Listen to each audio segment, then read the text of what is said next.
Save किया था ना? मैं सिर्फ इसलिए गया था क्योंकि उसने मुझे कॉल किया, that's it. But listen तो. Save it for someone else. जिंदगी में सेव करना जरूरी है, मगर जब बात पैसों की हो, सिर्फ सेविंग से काम नहीं चलेगा। इक्विटी म्यूचुअल फंड्स में इन्वेस्ट कीजिए और अपने सेविंग्स को आगे बढ़ने का मौका दीजिए। Mutual fund investments are subject to market risks. Read all scheme-related documents carefully. In this edition of Global Print, I'm going to ask the question, is Pakistan the bad boy of South Asia? Now, that may be a provocative question. You know, dear viewer, that I've written a lot about Pakistan, conducted several interviews with people inside Pakistan. I am deeply interested in that country. India and Pakistan separated at birth in 1947. So just as India celebrated 75 years just over a week ago on the 15th of August, you do know that Pakistan's Independence Day is one day before, which is on the 14th of August. And this question, is Pakistan the bad boy of South Asia, was something that I thought I would ask in this week's edition of Global Print, because I've just returned from Afghanistan. I was in Kabul for a week, and I do hope you've read my stories and watched my videos from Kabul, from my ground reporting there. And Pakistan, in a sense, is all over that country, just like India is. But before I tell you a little bit more about my experiences and why I asked this question this week, is Pakistan the bad boy of South Asia? Dear viewer, I'd like to make an appeal to you. Please do subscribe and pay just a little bit for the Print's free, fair, objective and unhyphenated journalism. It's very little money, just rupees 159, but you do become a privileged subscriber. You do get both videos and stories, articles on the Print's website ahead of time, and you get other benefits and privileges that other subscribers don't have. Of course, your subscription, your contribution to the Print helps us with a special brand of the Print journalism, unhyphenated, objective, free and fair. So I do hope that you will be encouraged by this appeal from me to subscribe to the Print. Now, back to my column, Global Print, in which I talk about whether and if Pakistan is the bad boy of South Asia. And there is a question mark at the end of that. And like I said before, the reason I'm asking this question is that we celebrated, that is in India, we celebrated our independence with a great deal of joy. So I'm wondering what the mood is in Pakistan, because 75 years ago, India was one country, and of course it has taken very, very different trajectories ever since. The most important difference between the two is that India is a dedicated democracy. I know that these last few weeks and months, there have been several instances where sometimes you wonder, you ask the question about India's democracy and the state of siege that we have within. For example, on the Bilkis Bano's rapists' release from jail, they were granted remission. Questions like these makes you ask the question again about democracy, of course. But there is no denying the fact that India is a dedicated democracy, and except for the period of the emergency, we have remained true to that idea, if you like. It's a work in progress. But Pakistan, on the other hand, abandoned all pretense to even becoming a democratic country. More than half of its life has been under martial law or military dictatorship. And the rest of these 75 years, or the time when it was not given up to martial law, was or the military hand on top, is in a sense, it's always been like a half democracy or a faulty democracy, because the Pakistani military and the ISI, the intelligence agency, the Pakistani military establishment, shall I say, has always held the reins of power in Pakistan. You know, prime ministers come and go. Shehbaz Sharif, today's prime minister, Imran Khan was prime minister until a few months ago. There is no question. If the Pakistani military wants you, you will be in power. If they don't want you, you will not. And that's why we see, once again, Pakistan going through its crisis. Imran Khan, there has been a terrorism case against him. The Supreme Court of Pakistan has given him some time to reply. Shehbaz Sharif, the younger brother of Nawaz Sharif, former Prime Minister Nawaz Sharif, who is Prime Minister, clearly at sea as to how to deal with the phenomena called Imran Khan. Not that Imran Khan is playing by the book, but this crisis in Pakistan continues even as we speak, and the chief of the Pakistan military, General Qamar Javed Bajwa, the man who's watching, and the people of Pakistan who are watching this man, this Pakistan army chief, to see what he's going to do next. But I'd like to quote to you, if I may, dear viewer, from the Business Recorder of Pakistan. It's a newspaper. It talks about the Pakistani economy. And there is a sense of despair at the dismal state of the economy. The Pakistani government has been requesting the IMF to revive the extended fund facility worth $6 billion that was signed back in 2019 so as to inject some succor into the economy.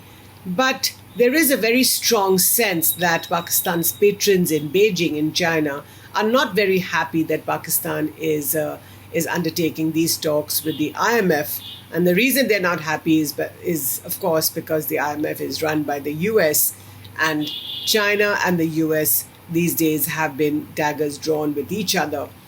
But here is an insight from the Business Recorder of Pakistan. It says that the China-Pakistan Economic Corridor, which was supposed to be a lifeline for Pakistan, about $60 billion have already been invested by the Chinese into this CPEC, the China-Pakistan Economic Corridor, may actually turn from lifeline to noose. And the reason the Business Recorder says that is because several power producers who have set up shop inside Pakistan, and according to an agreement that these power producers have with the government of Pakistan, which mandates that the government buys the electricity that these Chinese power producers produce, because the economy is in such poor shape, hasn't been able to pay back these power producers the money that they have demanded. Interest rates are very high, and there's already a debt of more than 340 billion Pakistani rupees. So that's just an indication of the state of the economy. Now, another very interesting thing here, which is that one of the conditions of the IMF to give this loan to Pakistan is that it mandates that Pakistan control the budget for the Pakistani military. But I just told you how and why the Pakistani military occupies this overarching space in Pakistan's politics. But I don't think that the Pakistan military, and I just explained to you, gave you a sense of the importance that the Pakistan military has in Pakistani politics and in the people's imagination.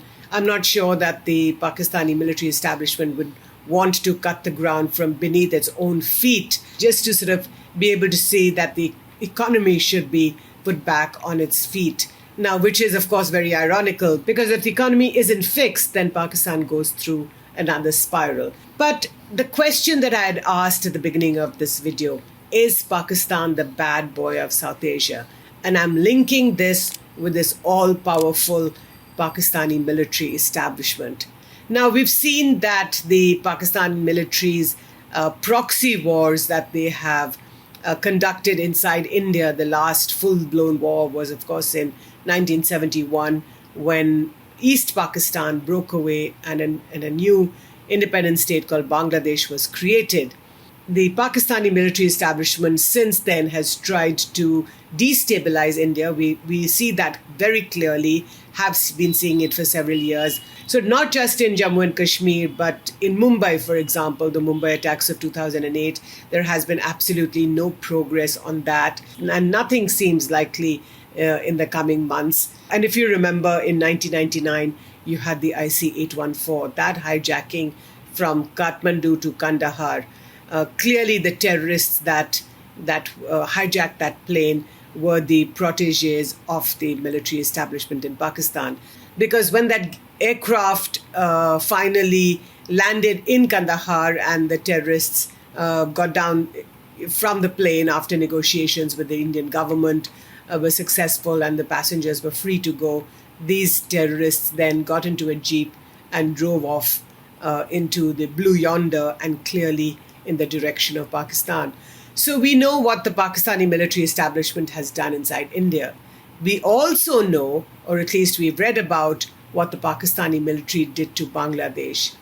And through 1971, in the run-up to the 1971 war between India and Pakistan, that entire year, the Pakistani military conducted and carried out several massacres of its own citizens, because at the time, the people of East Pakistan were part of the same country of Pakistan. So the military was actually killing its own people, intellectuals, professors, student activists, all kinds of ordinary people, and not just in the capital Dhaka, but across the country.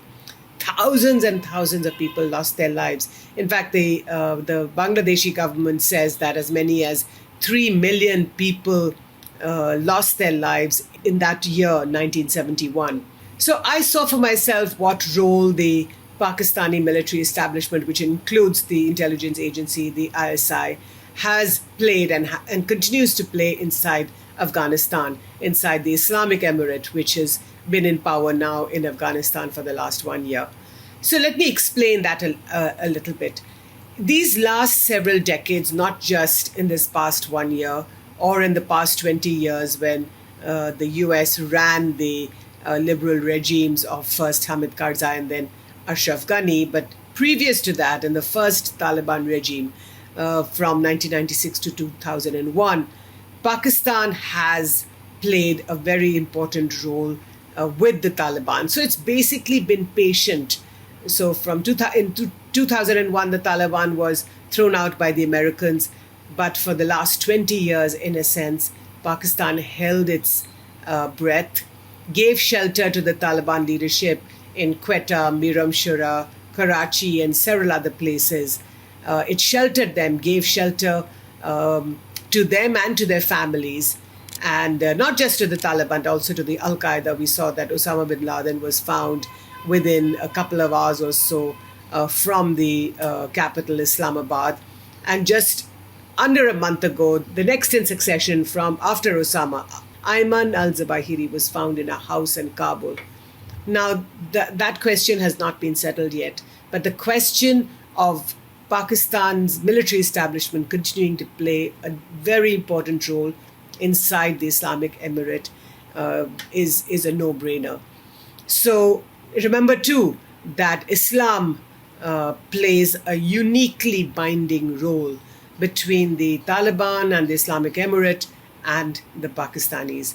So for the last several decades, the Pakistani military establishment sheltering the Taliban leaders, and now that they have their own government in power, we saw how the then ISI chief last year, Faiz Hamid, he's now the co-commander of the Peshawar Corps.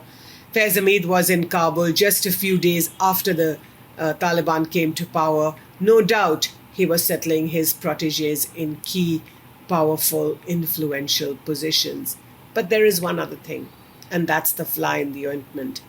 I would argue that, in a sense, the Pakistani military establishment is overreaching itself. And dear viewer, I hope you will watch an interview that I have done with Professor Faiz Zaland. He's a professor at Kabul University, a key analyst of the Afghan political situation, and in which he tells me very clearly that the Taliban government, the Islamic Emirate, will never undercut the ground from beneath its feet to support the Pakistani military. And he gives me some instances, and he talks about why the Afghans are Afghan first. And even though they have been supported by the Pakistani military for the last several decades, they will now look at their own national interest. So perhaps the Pakistani military should be a little more careful about extending its sphere of influence, or at least trying to extend its sphere of influence in Afghanistan. I think they should watch out for something like that. But do watch my interview with Professor Zaland, and I hope you will watch the other videos that I've done and read the stories that I've written from Afghanistan. And especially, I look forward to hearing your comments and your suggestions on this video. Thank you so much for watching.